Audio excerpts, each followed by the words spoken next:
Hi friend, कैसे हैं आप लोग। तो हम लोगों ने स्टार्ट किया था सर्कुलर मोशन, और सर्कुलर मोशन में अभी तक का जो हमारा डिस्कशन था उसमें हमने कवर किया था concept of angular variable, unit vector along radius and tangent. इसके अलावा हम डिस्कस करने वाले थे acceleration in circular motion.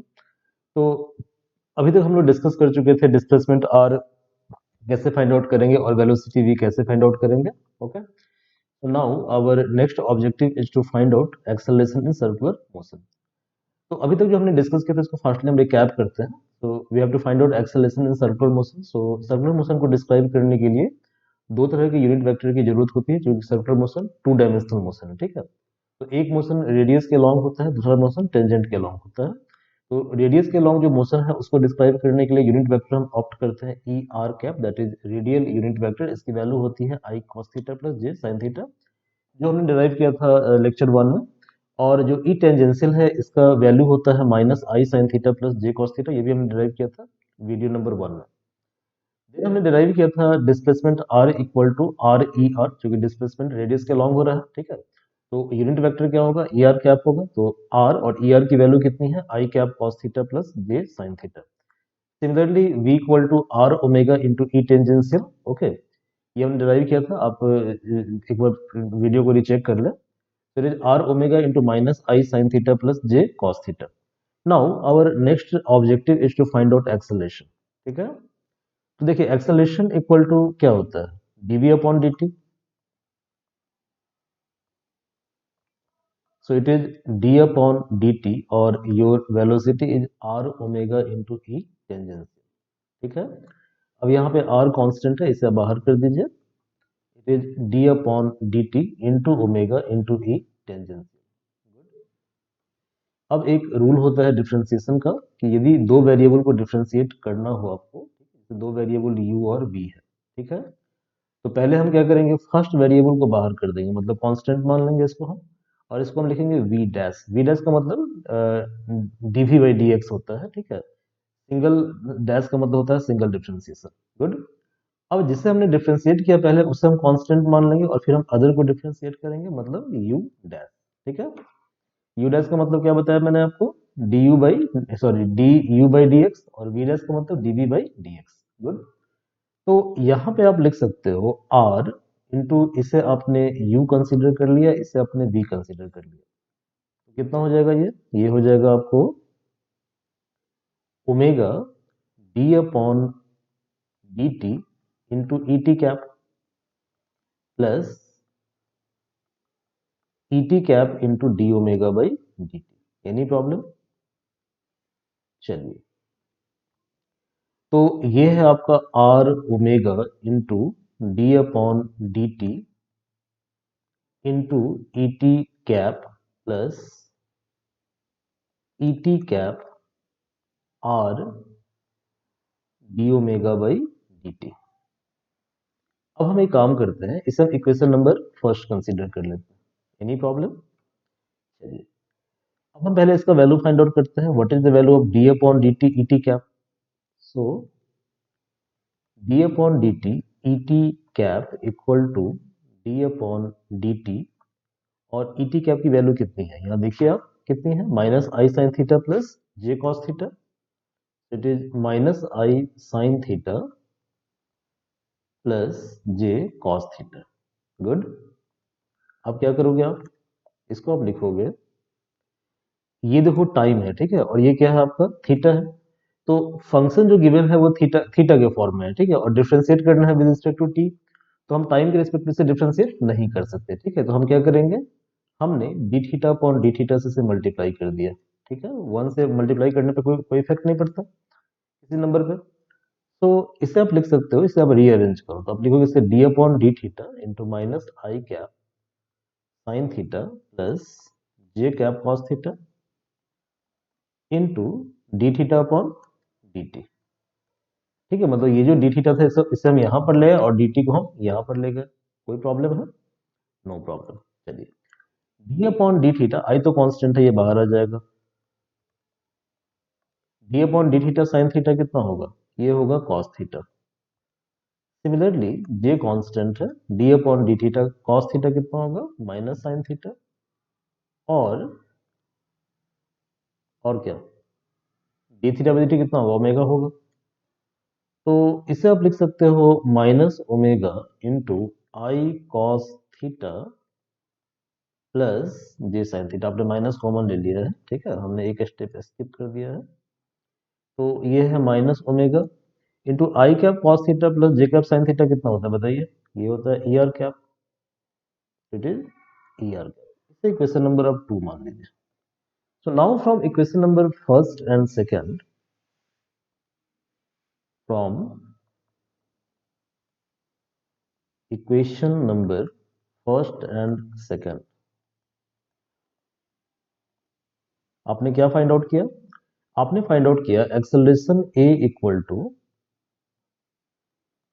Are omega, okay, D upon D T. E T की वैल्यू कितनी है? इसकी वैल्यू है minus omega into E R cap. Minus omega into E R cap plus second term क्या है? R D omega by D T E T cap. R D omega by D T into E T cap. यहां तक कोई problem है? No problem. चलिए, तो यदि आप इसे हम लिखें minus R omega square into E R cap plus D upon D T. ये आर कांस्टेंट है, यदि इसे हम बाहर निकाल सकते हैं अंदर भी ले आ सकते हैं। इसे हम लिख सकते हैं R omega into E T cap. तो इसे हम लिख सकते हैं minus omega square R into E R cap plus v equal to क्या होता है? R omega dv upon dt into E T cap. Okay, इसे आप इक्वेशन नंबर ए कंसीडर कर लीजिए। अब यहाँ पे हम क्या करते हैं, सर्कुलर मोशन के अंदर दोबारा हम एक डायग्राम को ड्रॉ करते हैं और देखते हैं कि कौन सा एक्सेलरेशन किस डायरेक्शन में है, ठीक है। तो जनरली क्या होता है, जब आप लीनियर मोशन को डिस्कस करते हो तो आप लिखते हो acceleration A equal to A x I cap plus A Y J cap plus A Z K cap, जब मोशन 3D में होता है। 2D में आप जेड कंपोनेंट को क्या करते हो, गायब कर देते हो, मतलब आप सिंपली लिखते हो a equal to A x I cap plus A Y J cap. Similarly circular motion 2D motion है, और 2D मोशन में क्या है, ईयर का डायरेक्शन क्या है आपका, ये है, और ईटी का डायरेक्शन क्या है, ये है। बट यहाँ पे क्या हो रहा है, यहाँ पे है आपका ई आर, ठीक है। तो इसको आप लिख सकते हो ना omega square R into minus E R cap, और इसे आप लिख सकते हो D V by D T into E T cap.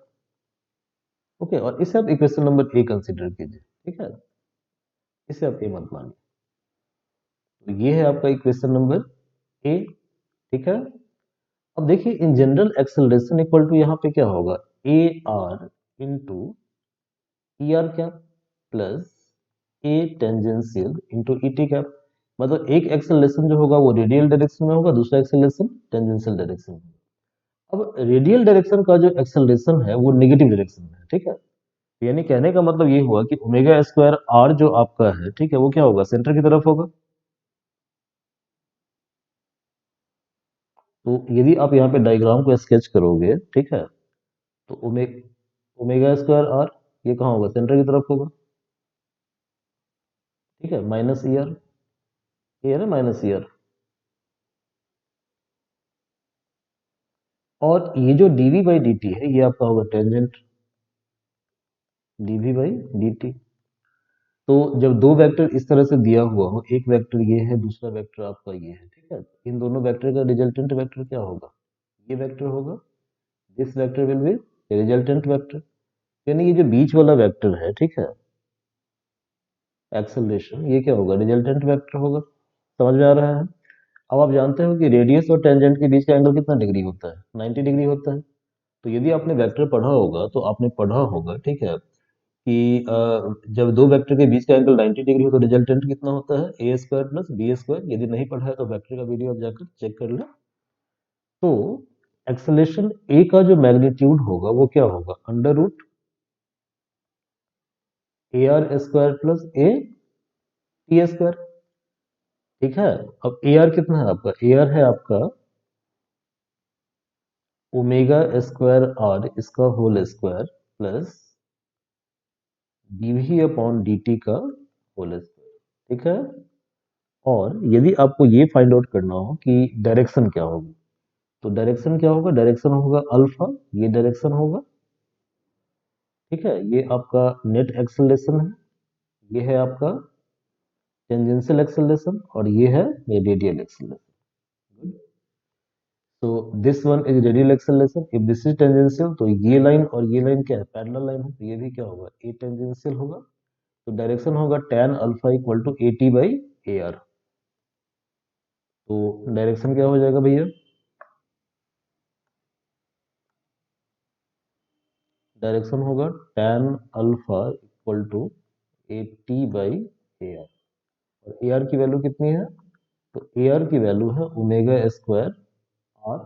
अच्छा देखो, omega equal to V by R भी तो होता है ना, तो इसको आप लिख सकते हो V square by R square into R. ये आर आर कैंसिल हो जाएगा, कितना बचेगा, वी स्क्वायर बाई आर। और ये जो एक्सेलरेशन है ये किस तरफ है, सेंटर की तरफ है, ठीक है, इसलिए इस एक्सेलरेशन को हम बोलते हैं centripetal acceleration, centripetal acceleration. Why? Because